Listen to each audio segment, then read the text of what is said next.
Well, people living in a village in Quebec are staring down a nearly quadruple increase to their property taxes. Danford Lake is about an hour north of Ottawa. It has a population of just 300 people.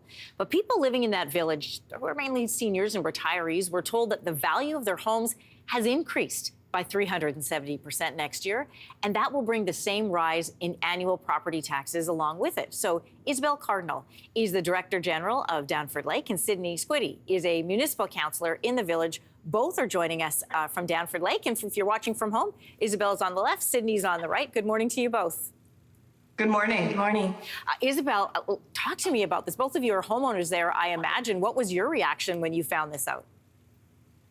It was pretty shocking to see that our evaluations were going up that much, especially for a situation that happened in the municipality that was only affected a specific sector and a specific group of real estate activity. So it was pretty shocking to see that this was generalized throughout the municipality.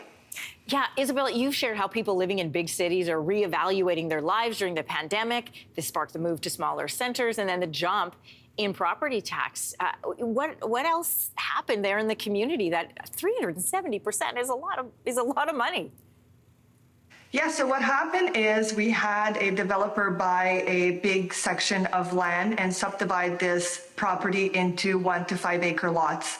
And these lots, like, we have to think we're back in 2021, where in the pandemic, a lot of people wanted to move out of the cities to come in more rural areas. So these lots were evaluated at $12,000 on the municipal front. However, they were selling for $40,000 and over $1,000. So that created a big gap between the municipal evaluations and the activity on the real estate market.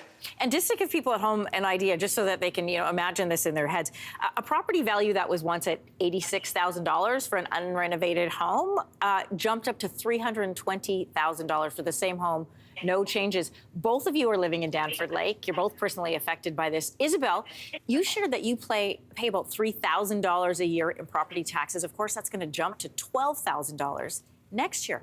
How are people in your community going to be able to afford this? Well, the first thing we need to really consider is that as the start, council was pretty adamant about keeping the taxes low. We have our senior-based community here, all on fixed income. So we really wanted to reassure the ratepayers that even though their evaluations are going to go up, the taxes are going to be adjusting accordingly. So council, right in the month of March, adopt a resolution to that effect, saying that the taxes are going to be adjusted with the new evaluation, so we don't see that big jump in property taxes. Can I ask you guys both this question? Because, property taxes pay for things like filling potholes, improving libraries and infrastructure around the town. Do you think that the changes you'll see to your town will match the amount of money potentially that people could be paying? No, I don't. I don't foresee anything like that happening here unless the municipality, the council, does charge the property taxes at the 370% increase, which we have committed to not doing for as long as we possibly can. We're in a situation where our MRC shares and our policing shares, our SQ shares, will increase the 370%. So we will need to come up with that money somewhere, but I can say confidently right now that the municipality has no intention of charging that high of a property tax, so we will not see anything in the municipality that would reflect that type of increase. One of the levers that you're using in this fight is this petition that's launched at Quebec's National Assembly, and it's calling for a more long-term solution beyond just reversing this tax hike. And that petition is accepting signatures until tonight. What changes would you like to see from the province?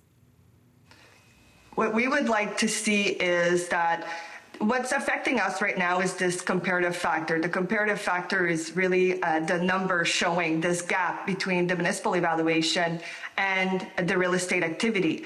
And right now, this number is being generalized. We're not taking into consideration the different categories on the real estate. So residential, vacant lots, forestry, and cottages, because we are a cottage-based community as well.